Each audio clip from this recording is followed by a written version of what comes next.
In this video, we're going to create this game of Tic Tac Toe with about 200 lines of code using Visual Studio and WPF. I just want to prove here that we're going to do this in about 200 lines of code. So we've got about 70 here, about 10 here, and about 60 here. So let's get started. Okay, so for this video, we just started with the basic template of a WPF .NET Core app. Really, it doesn't matter if you're using .NET Core or full framework, nothing's really going to change, but I just chose the .NET Core template. The first thing we're going to do is we're going to split off a space down here in the bottom. So if you just click over off to the side of the form, it creates the splitter, and that's going to give us the markup here for row definitions. We're just going to set this to a we're going to set this height to 100, and we're going to leave this one as just a star up here, so the top just fills the rest of the space. And then that'll make it easy for us to just drop a button over here. And we're going to call this button something like button new game. So that way it'll make it easy for us to test what the logic does when we do click new game. So I'm just going to change the content here really quick to new game. Then once we've changed that content, we have to change this other property to center. We're going to get rid of this margin here. It's not going to do us any good. And then we're just going to change the vertical alignment to center as well. So now our new game button is done for the most part. The only thing that we don't have here is a click event. So if we just start typing click, hit tab, and then hit tab again, it creates a function for us. If I hit F12 here, you can see we've got this button click event handler there. So that's all we're going to do there for right now. But in this top, where we actually want our game board, we're going to just go right here and we're going to put another grid in. So one of the things that WPF lets you do is you can nest grids. So now this area right here is a grid. So if I just change the background color here to black, you can see that it blacked out that whole area. But this is actually going to work really good for us, because what we want to do is we want to section off this grid. So kind of like we did here, we want to have row definitions. So if we take these row definitions, we want to have 3 rows, all of the same height. So we're just going to make them obviously fill the same amount of space. So now we've got 3 rows, but we want to do the same thing with columns. And you can do that with grid column definitions. And it's almost exactly the same syntax, except for its width instead of height. So then we're just going to do 3 of these. So that gives us area to drop some buttons for our board. So let's just drop a button in on one of those just so you can see what happens. And if I'm going to grab that one, I'm going to go to the layout. Sorry, I'm going to right click on that button, go to layout, and do reset all. You can see it now takes up that full space. And the way that button looks is like this. It's got the content of button there. And then it's got a name. But we don't actually need a name or content on this. Unlike this new game button, we don't necessarily want that. We want this to end up having the letter of X or O in the content. So we're just going to remove name and button, and we're going to add click handlers a different way here. So right now we have a button, and we need to have 8 more buttons. So we're going to just quickly plop a couple in here. And so one of the things that you're going to have to do is then do grid.column, and then we're going to do 1, grid.column equals 2, grid.row equals 1, and it's just going to be the same thing, kind of repeated a couple times, but this is probably going to be the most tedious section of this. let me just steal this one so we can do that. We're gonna do, it looks like 3 more buttons. So let's just grab these 3 and go over the top of that one and just do like that. So now we have all of our buttons there. I must have overwrote the first one, so let's just put that one back quick. Alright, so now we have all of our buttons. So now if we grab the board that we're going to play with, let's show what it looks like. I'll resize it here. So you can see that our buttons change with the screen. It always keeps that same grid layout, and we have our new button. But it'd be nice if we had some black lines in between, a little bit more than what we have here. And rather than putting that on every single button, we're going to use a Windows resource for that. We're just doing this on the main window. We're going to use the window resource. And then in the window resource, we're going to do a style. So inside that style, we're going to have a target type. Sorry. And in that target type, we want the property to be, so the syntax looks a little funky, but you set the type to be a button. So now this type will be for all buttons on the screen. And then you can do setter, and then the property, and we want to do margin. And we want to set that to the value of 5. So if we do that, now you can see that we've got some space in between all those buttons. If we do this again, it looks more like a tic-tac-toe board, so that's good. But we can do a little bit more with this style here, because rather than adding a click handler to every button like we did with this new game button, what we can actually do is we can do event setter, and we can do event equal click. Click doesn't exist yet, but it will.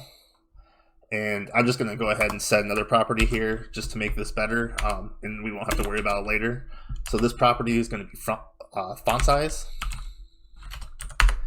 And we're going to set this value to be 48, just so it makes it easy enough to read. So that's basically it for the game board. We don't need to do anything else here, but we do have to go to this main window, and we need to add our other click here. So the click that we don't have yet, we're going to do something like private void player clicks space, and then we're going to take an object, it's going to be sender, and then we're going to do the routed event args just like the one down below. And so now we have what we really need to put here. So event click, and then we're going to do handler, and then we're going to do, oops,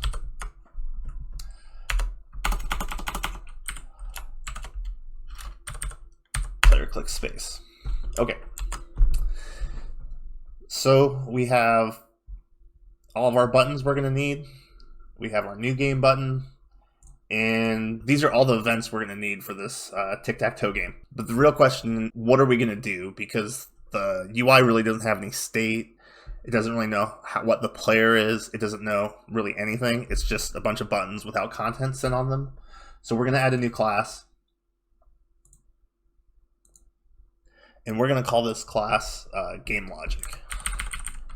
If you have a better name, you can definitely use that. But for now, Game Logic's fine. And we're just going to make this a public class. And we're going to have a couple properties here. So the first thing we're going to want is we're going to want a string. And that's going to be our current player. and we're going to start out where our current player is equal to X. I'm not going to use a string value, I'm going to use an actual constant here. So the next thing we're going to do, since we're using a constant, is we're going to define that constant. So that's going to be our X. So obviously if we have a constant string X, if we're playing Tic Tac Toe, we're going to need a private constant string O.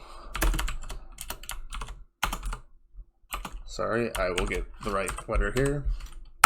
We have our current player of X, then we have a constant for X and O. So at the future, if we're theming this, we need to change it. We can change our constants and we shouldn't affect the code at all. Obviously, every time a player clicks, we need to change who the current player is so that the next player can go.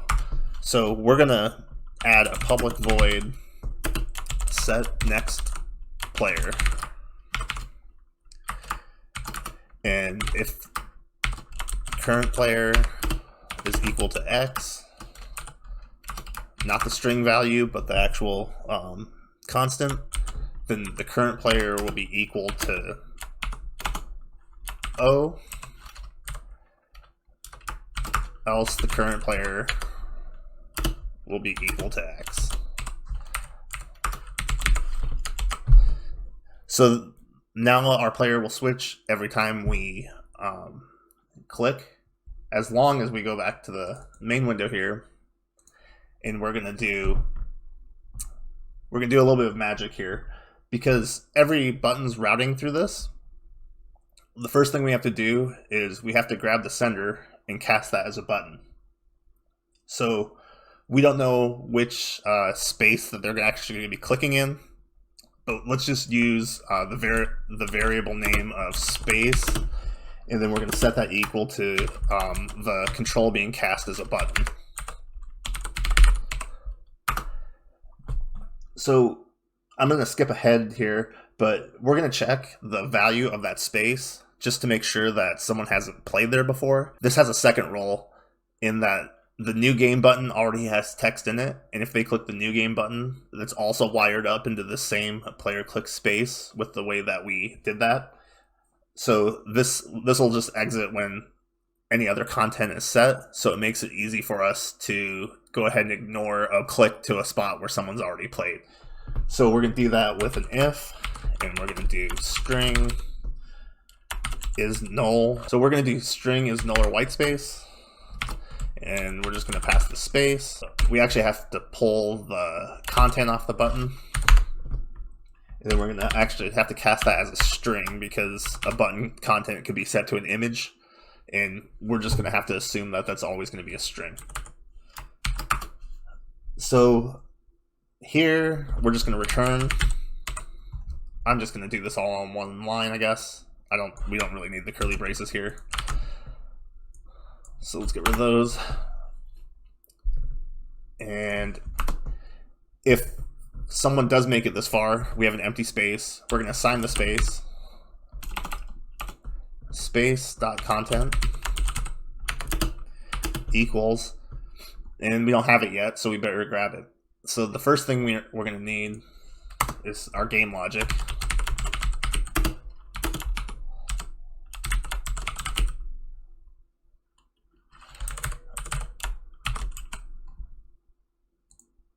So I screwed this up a little bit, but we'll do it fine.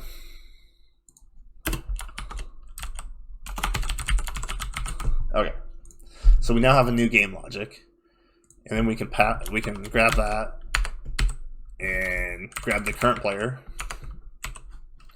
and then the next thing we're going to want to do is tell the game logic to update the current player.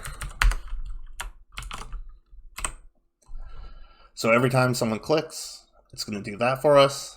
And what we want to do here, well, let's not handle that yet. Let's show what we've got built so far. So if we click on any space, we screwed up something. So the content is null or white space. So you can't just grab that, because if it's null, this toString is actually toString on a null. So we have to use this syntax here to say that if it's null, go ahead and assume, or just return the null, don't do the toString part of it. So if we go ahead and run that again, so now we have, as we click through, it's going to give us all our values. And if we click on somewhere that has it, it's not going to do it again. But I can show you here that if I click a new game here, you can see it's still getting called, but then it returns because new game is set. So we're good so far. We should probably have new game actually clear this board. And the syntax is going to be really easy. So to clear the board, we don't want to go through and name 9 different fields kind of for no reason. So what we're going to do is we're going to do a for each, and we're going to say var control in gridboard.children. And that doesn't exist yet, but it will in just a second. And let's just go make that exist first. So all we have to do is we have to just name this grid. So it's xname grid board. All right, so now we have a grid board. So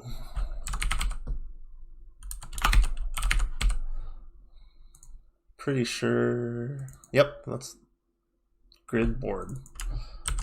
Let's make sure we just have the right name. Okay, I'm not sure why it's still green on us, but we'll get that figured out here. Then we're gonna say if the control is a button. Oh, I know why it's all green. Then we're gonna take that button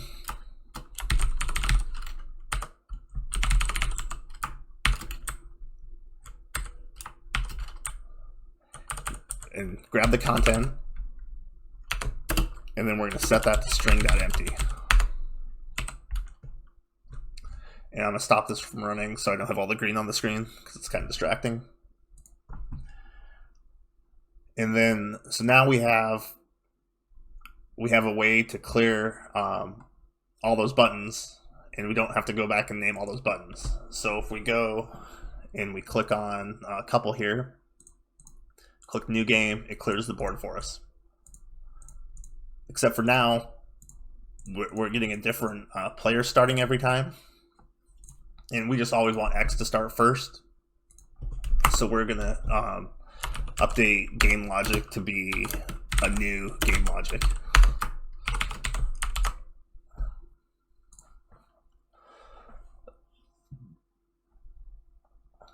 All right.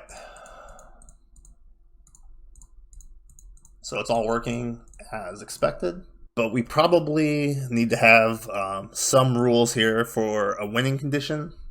So in this gap right here, I'm gonna put game logic dot player win.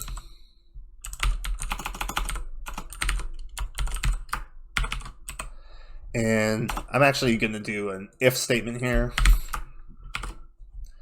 because we're gonna check to see if the player wins. And if no player wins, then we'll set the next player. Have a player win here. Public bool player win. And for now we're just gonna always return true for a very specific reason.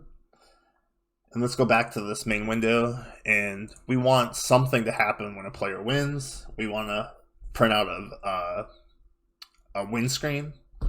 So if a player wins, what we want is win screen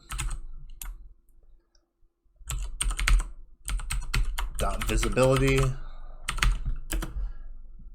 to equal visibility dot visible.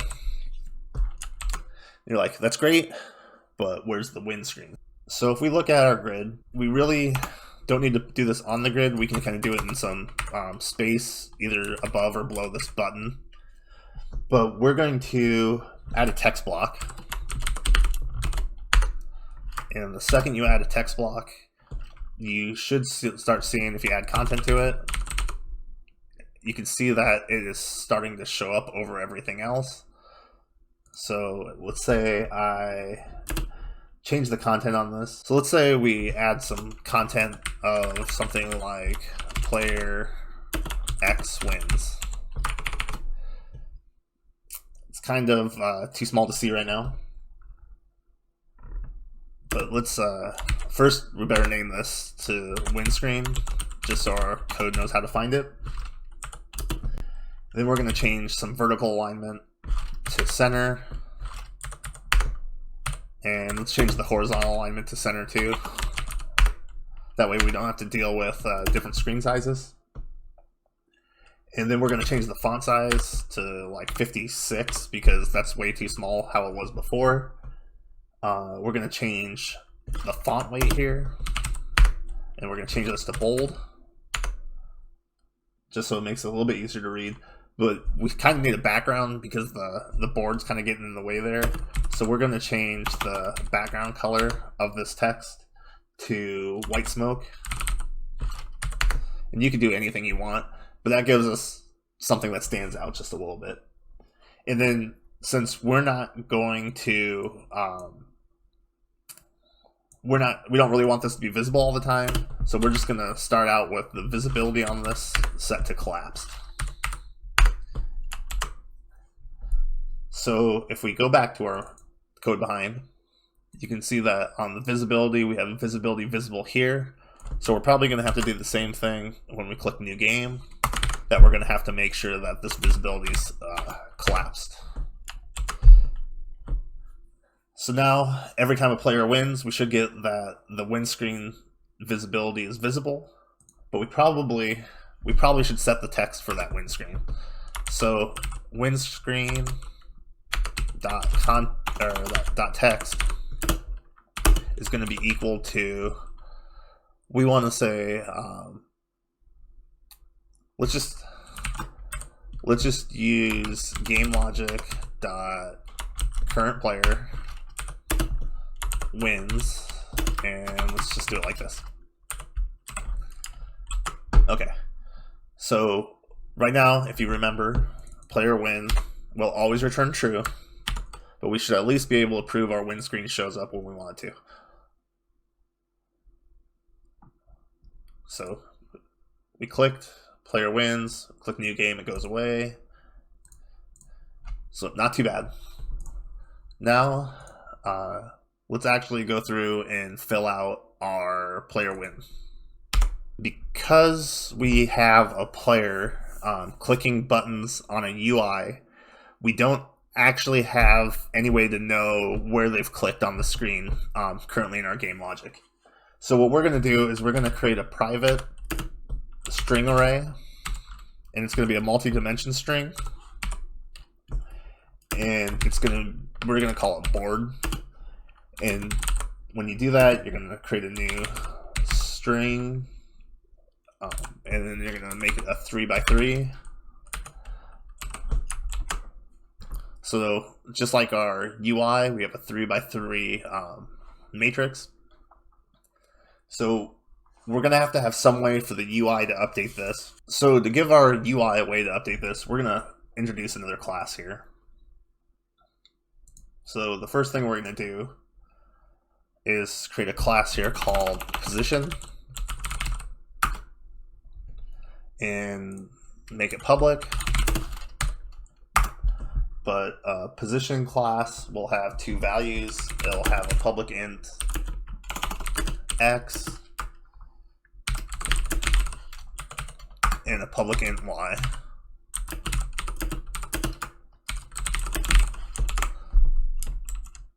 And that's all it's ever going to be.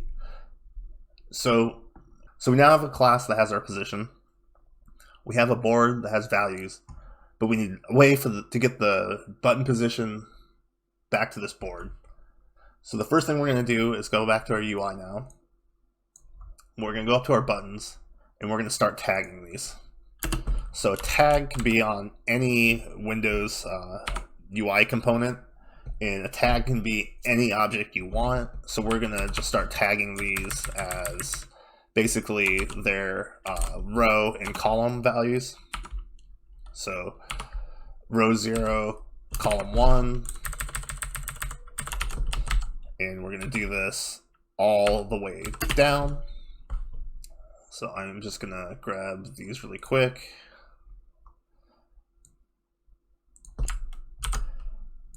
And cheat.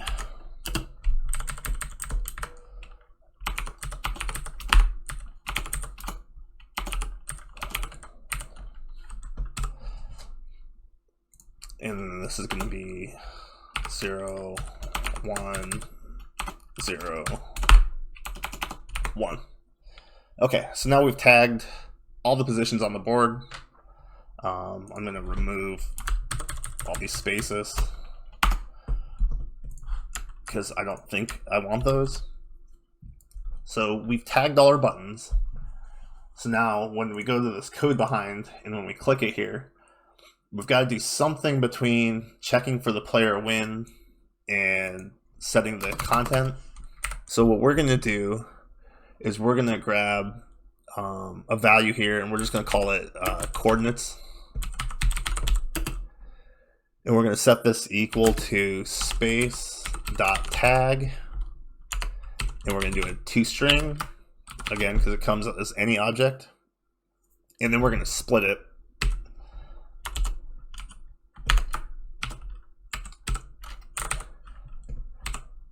And so if I would have left the spaces, I'd have to trim it as well, but I'm not going to deal with that right now.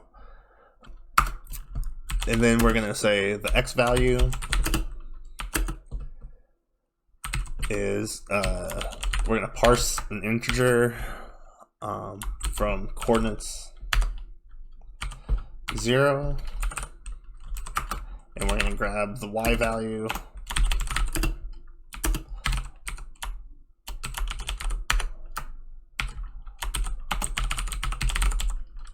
And because we set the tags the way, it's just gonna work out that this will work for us.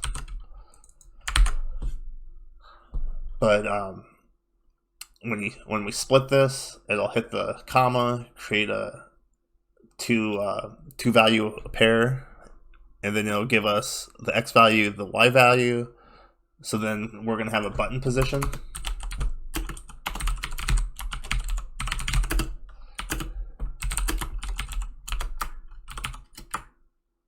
And we're just going to set the x equal to the x value and the y equal to the y value. So now we have that button position. And now we're going to need a way to take the game logic. And we want to be able to update the board. And we want to do it by just passing that button position.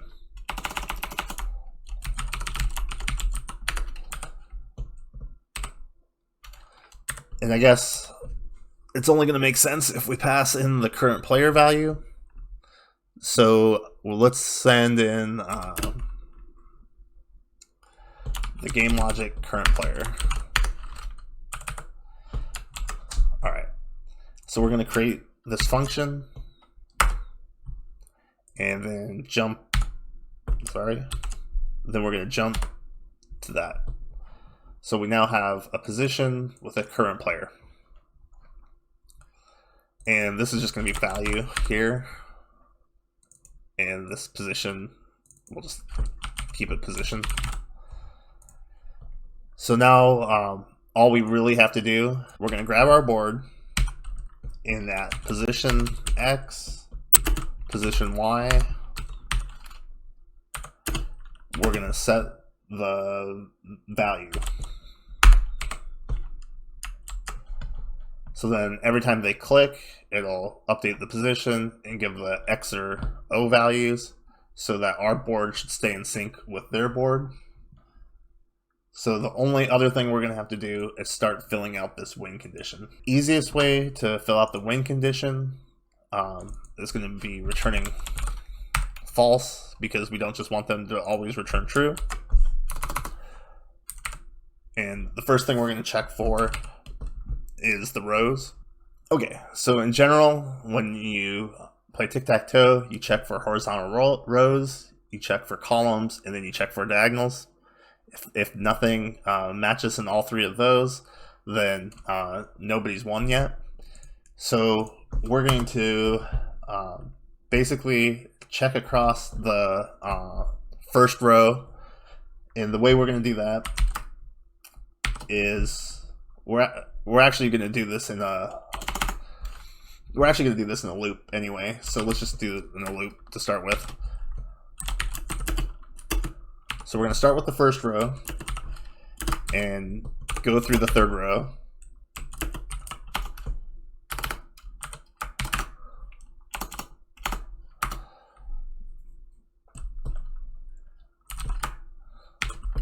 Then if the first value actually has a value,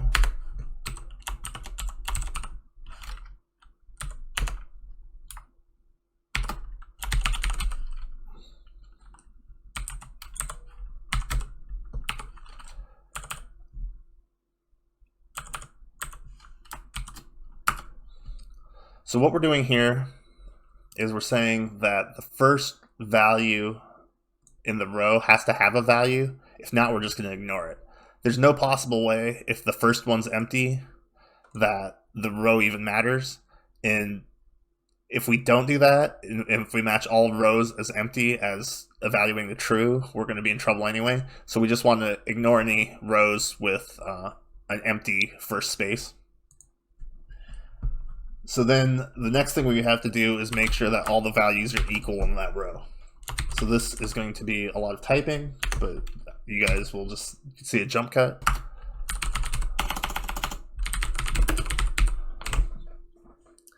So all we do here is we say the first square and the second square have to be equal, and then the first square and the third square have to be equal, just because there's no faster syntax that I know of in C#.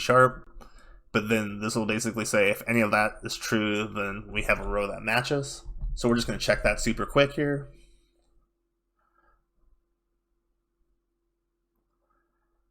So we're going to just kind of go like this, and we see that X wins.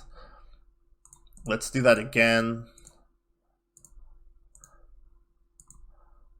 And it looks like it works, because we saw that we filled this with all these values, but the O didn't match, and then this one had the O matching. So for right now, let's just comment this out. But we're basically going to take that code and redo it right here for the columns. And when we test, we just don't want to accidentally have a row win if we're trying to test for columns. So we're going to do almost the same thing, but just switch around our eyes here.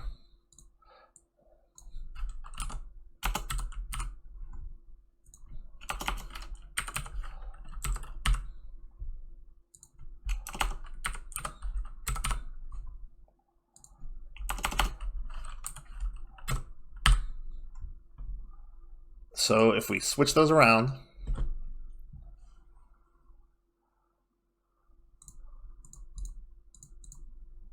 we now have columns working.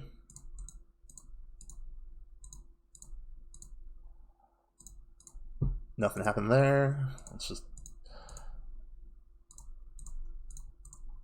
Okay, looks like it's working. So now the last one is actually probably the easiest. I'm going to comment these out one more time just for testing. And this is just going to be very straightforward. So we need to do the same thing we did before, where let's actually take this one. So we're going to take the first value. Let's take these out of here.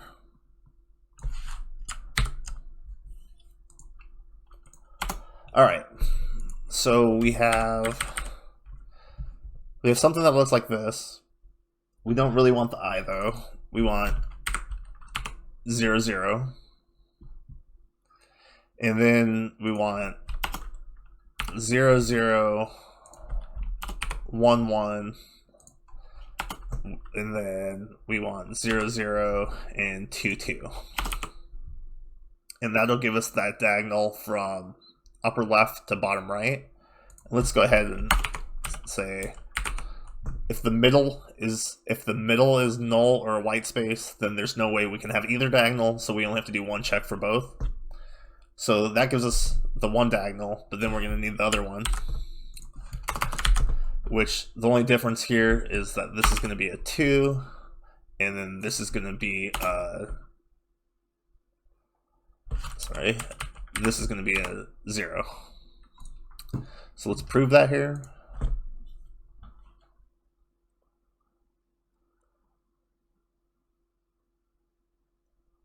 So if I do x, x, x, oh, I didn't get that. Let's try the other way. That was wrong. That's not going to work either. Okay, so I got one. I didn't do the other one. So this is going to be 0, 2, 1, 1, 2, 0. Oh, I see my mistake right here. I'm gonna go ahead and update this one to 1, 1 as well. Let's try again.